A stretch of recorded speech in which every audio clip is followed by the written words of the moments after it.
ಕ್ಷಣ ಕ್ಷಣಕ್ಕೂ ಕೂಡ ಪರಿಸ್ಥಿತಿ ಅಲ್ಲಿ ಉದ್ವಿಗ್ನಗೊಳ್ತಾ ಇದೆ. ಹೋರಾಟದಲ್ಲಿ ಭಾಗಿಯಾಗಿದ್ದವರು ಕಲ್ಲು ತೂರಾಟದಲ್ಲಿ ಈಗ ತೊಡಗಿಕೊಂಡಿದ್ದಾರೆ. ಪುಣೆ ಬೆಂಗಳೂರು ರಾಷ್ಟ್ರೀಯ ಹೆದ್ದಾರಿಯಲ್ಲಿ ಕಲ್ಲು ತೂರಾಟ ನಡೀತಾ ಇದೆ. ಪೊಲೀಸ್ ವಾಹನಗಳ ಮೇಲೂ ಕೂಡ ರೈತರು ಕಲ್ಲುಗಳನ್ನು ತೂರಿದ್ದಾರೆ. ರೈತರ ಪ್ರತಿಭಟನೆ ವೇಳೆ ಭಾರೀ ಹಿಂಸಾ ಸ್ವರೂಪವನ್ನು ಪಡ್ಕೊಂಡಿರೋದನ್ನ ದೃಶ್ಯದಲ್ಲಿ ನೀವು ಗಮನಿಸ್ತಾ ಇದ್ದೀರಿ.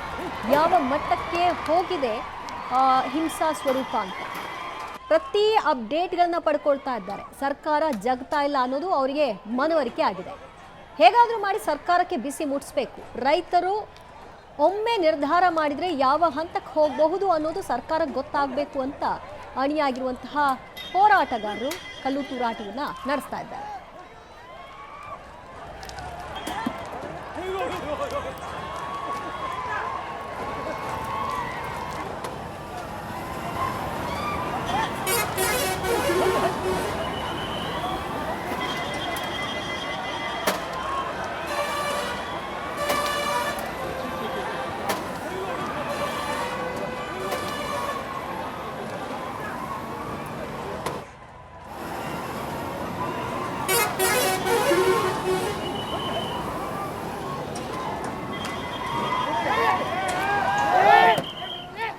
ಇವತ್ತಿನ ಈ ಪರಿಸ್ಥಿತಿಗೆ ನೇರ ಸರ್ಕಾರವೇ ಜವಾಬ್ದಾರಿ ಅಂತ ಅಂದ್ರೂ ಕೂಡ ತಪ್ಪಾಗಲ್ಲ. ಆರಂಭದಲ್ಲಿ ಇದನ್ನ ಕರೆದು ಮಾತನಾಡಿ ಇತ್ಯರ್ಥಪಡಿಸುವಂತಹ ಸಮಯವನ್ನ ಬೈ ಮಾಡುವಂತಹ ಕೆಲಸವನ್ನ ಮಾಡಿದಿದ್ರು ಬಹುಶಃ ಆರಂಭಿಕ ಹಂತದಲ್ಲಿ ಅದು ಅಲ್ಲಿಗೆ ತಿಳಿಯಾಗ್ಬಿಡ್ತಿತ್ತು. ಏನಾಗ್ಬಿಡುತ್ತೆ, ಕರೆದು ಮಾತನಾಡಿ ಯಾರ ಬಾಯಿನೂ ಮುಚ್ಚಿದ್ರೆ ಎಲ್ಲ ಸರಿ ಹೋಗುತ್ತೆ ಅನ್ನುವಂತಹ ಒಂದು ವರ್ತನೆ ಸರ್ಕಾರ ತೋರಿಸಿದ್ರ ಪರಿಣಾಮವಾಗಿ ಈ ಪರಿಸ್ಥಿತಿಗೆ ಹೋಗಿದೆ. ಪದೇ ಪದೇ ರೈತರು ಎಚ್ಚರಿಸ್ತಾ ಇದ್ರು, ನಾವು ಪಂಜಾಬ್ ಮಾದರಿಯ ಹೋರಾಟವನ್ನ ಮಾಡಬೇಕಾಗತ್ತೆ, ಬಿ ಕೇರ್ಫುಲ್ ಅಂತ. ಮತ್ತಷ್ಟು ಮಾಹಿತಿ ಪಡೆಯೋಣ ನಮ್ಮ ಪ್ರತಿನಿಧಿ ಚೇತನ್ರಿಂದ. ಚೇತನ್ನ, ಇಷ್ಟಕ್ಕೂ ಕೂಡ ಸರ್ಕಾರವನ್ನೇ ನೇರ ಹೊಣೆ ಮಾಡಬೇಕು ಅಂತ ಅನ್ಸುತ್ತೆ. ಇವತ್ತು ಈ ಪರಿಸ್ಥಿತಿಗೆ ಹೋಗ್ಲಿಕ್ಕೂ ಕೂಡ ಸರ್ಕಾರದ ವಿಳಂಬ ಧೋರಣೆ ಮತ್ತು ಇದನ್ನ ಗಂಭೀರವಾಗಿ ತೆಗೆದುಕೊಳ್ಳದೆ ಇದ್ದಿದ್ದು ಇಲ್ಲಿವರೆಗೂ ಅದೇ ಕಾರಣವಾಯ್ತಲ್ಲ?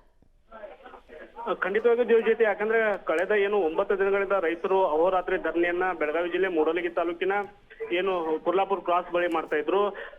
ಯಾವಾಗ ಪ್ರತಿಭಟನೆ ಆರಂಭವಾದಾಗ ಕೆಲವೊಂದಿಷ್ಟು ಜಿಲ್ಲಾ ಉಸ್ತುವಾರಿ ಸಚಿವರಾಗಿರ್ಬೋದು ಅಥವಾ ಜಿಲ್ಲಾಧಿಕಾರಿಗಳು ಹೋಗಿ ನಿಮ್ಮ ಸಮಸ್ಯೆ ಏನು, ನಾವು ಸರ್ಕಾರ ಜೊತೆ ಮಾತಾಡ್ತೀನಿ, ಒಂದು ನಿಯೋಗನ ತಗೊಂಡು ಬೆಂಗಳೂರಿಗೆ ಹೋಗೋಣ ಅಂತ ಹೇಳಿ ವಿನಂತಿ ಮಾಡಿದ್ರೆ ಅವಾಗ ಈ ಸಮಸ್ಯೆ ಬಗೆಹರಿಬಹುದಿತ್ತೇನೋ.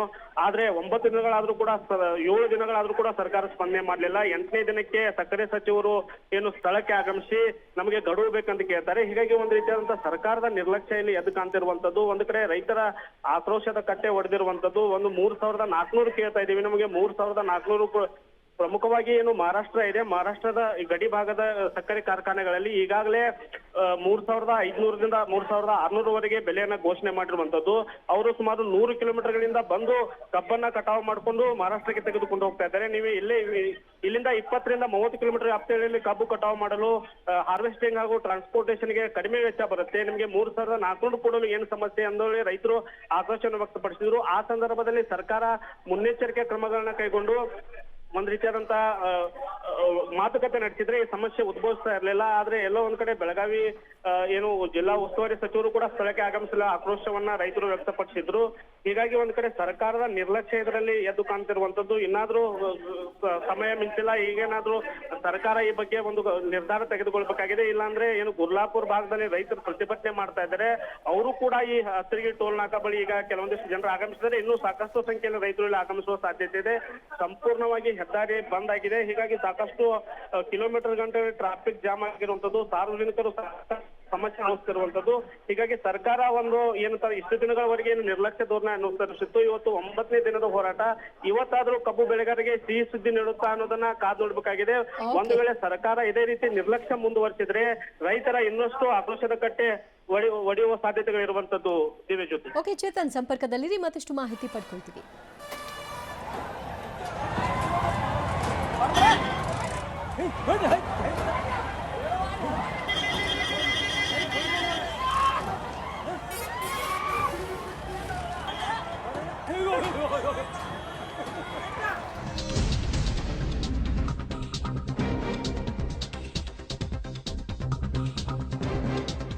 ಪೊಲೀಸ್ ವಾಹನಗಳ ಮೇಲೆ ಕಲ್ಲು ತೂರಾಟ ಆಗಿದೆ. ಕಲ್ಲು ತೂರಿ ಪೊಲೀಸರನ್ನೇ ಓಡಿಸಿದ್ದಾರೆ ಪ್ರತಿಭಟನಾನಿರತರು. ಕಲ್ಲು ತೂರಾಟದಲ್ಲಿ ಪೊಲೀಸ್ ವಾಹನ ಜಖಂಗೊಂಡಿದೆ. ನೋಡಿ, ಇವತ್ತು ರಾಷ್ಟ್ರೀಯ ಹೆದ್ದಾರಿ ಬಂದ್ ಮಾಡ್ತೀವಿ ಅಂತ ಈಗ ಆಲ್ರೆಡಿ ಅವರು ಘೋಷಣೆ ಮಾಡಿದ್ರು.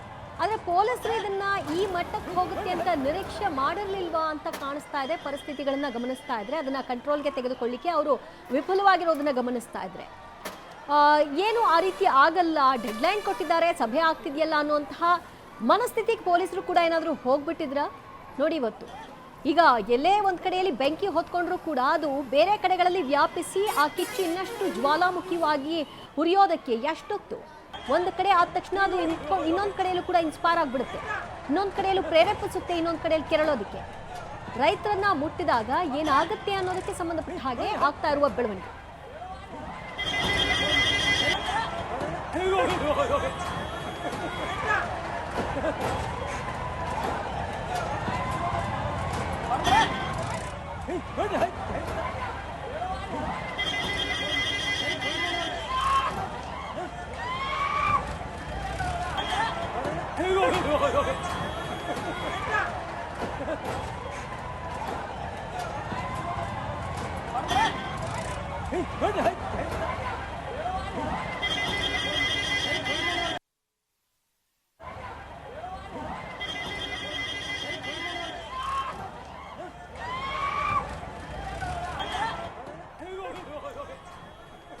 ಕೇವಲ ಬಸ್ಗಳು ಅಲ್ಲಿ ಸಿಕ್ಕಂತಹ ವಾಹನಗಳಲ್ಲ, ಪೊಲೀಸ್ ವಾಹನಗಳನ್ನು ಕೂಡ ಬಿಡಲಿಲ್ಲ.